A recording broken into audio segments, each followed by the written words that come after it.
MGVK ভানুক তুচ্ছ তাচ্ছিল্য পল্লৱ লোচন দাসৰ। ভানু পল্লৱ লোচনৰ চৰম অপমান। তেজপুৰ লোকসভা সমষ্টিৰ কংগ্ৰেছৰ প্ৰাৰ্থী MGVK ভানুৰ বিৰুদ্ধে সমষ্টিটোৰ বিজেপি প্ৰাৰ্থী পল্লৱ লোচন দাসে নিৰ্বাচনী প্ৰচাৰৰ মাজতে কৰে অশোভনীয় অমাৰ্জিত কটু মন্তব্য। কিন্তু MGVK ভানু স্থিতপ্ৰজ্ঞ মাৰ্জিত বিনয়ী। বিনয়ী ভানু যে সঁচা অৰ্থতে অসমীয়া। পল্লৱ লোচন সৰু ল'ৰা, ক্ষমা কৰি দিছে ভানু। মাধৱদেৱৰ নাম কোহাৰ প্ৰসংগ ভানুৰ মুখত। তেজপুৰত ভানুৱে বিনম্ৰতাৰে কি ক'লে শুনক। মই নাজানো কিহৰ কাৰণে কৈছে এনেকুৱা কথা, বেয়া লাগিছে, দুখ লাগিছে। কিন্তু গালি তেখেতক কেতিয়াও দিয়া নাই, মোক তেখেতে কোৱা নহয়, মোক কাকো দিয়া নাই। কিয় কাৰণে নামগোহাত মাধৱদেৱে কৈছে 4 প্ৰকাৰ মানুহ থাকে, আধম, মধ্যম, উত্তম, উত্তমোত্তম। আধম মানুহ কি কয়, বেলেগৰ দোষে চায়। মধ্যমৰ মানুহ দোষ আৰু গুণ চাই পেলাই বিচাৰ কৰে। উত্তম মানুহ খালি গুণে চায়। আৰু উত্তমোত্তম গুণ, অল্প গুণ চাইলেও এইটো চাই পেলাই প্ৰচাৰ কৰে। এইটো আমাৰ নামগোহাত আছে। ঢেকীয়াজুলি নিৰ্বাচনী প্ৰচাৰৰ মাজতে আমাৰ সাংবাদিকৰ প্ৰশ্নত একে কথাকে দোহাৰিলে ভানুৱে।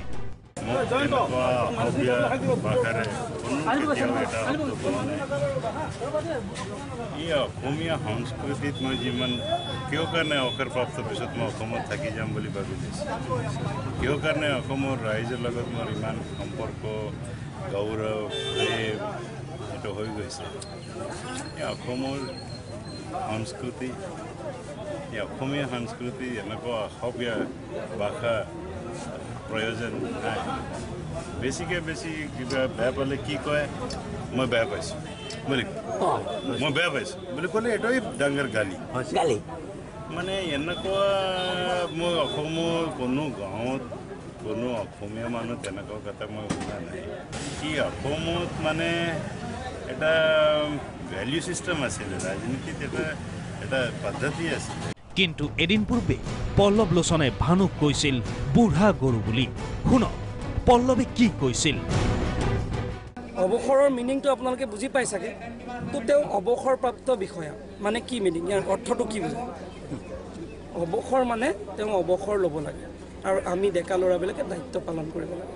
বুঢ়া গৰুৱে বেছি হাল বাব নে মানে যে তেজাল হেৰিয়ে হাল বাব পাৰিব? আপোনাৰ এইটোতো বেছিক কথা। আৰু 60 বছৰ কি বুলি কয়, আমাৰ ইয়াত বৃদ্ধ পেঞ্চন দিয়া নাই। 60 বছৰ তেওঁ বৃদ্ধ পেঞ্চন দিছিলে। এতিয়া ৰাজ্যৰ ইমূৰৰ পৰা সিমূৰলৈ বহু লোকৰ মনত প্ৰশ্ন উঠিছে। অৱসৰপ্ৰাপ্ত লোকসকল বুঢ়া গৰু নেকি?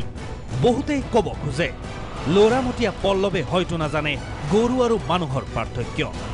হয়তো বয়স আৰু যোগ্যতাতকৈ বেছি পালে পল্লৱে। আন শিকক নিশিকক, তাচ্ছিল্য সম্ৰাট হিমন্তৰ পৰা হয়তো শিকিলে মাথো আনক তুচ্ছ তাচ্ছিল্য কৰাটোহে।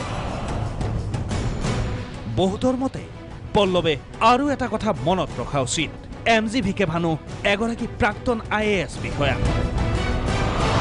Being an IAS officer is not a joke. Bureau Report, Prime News.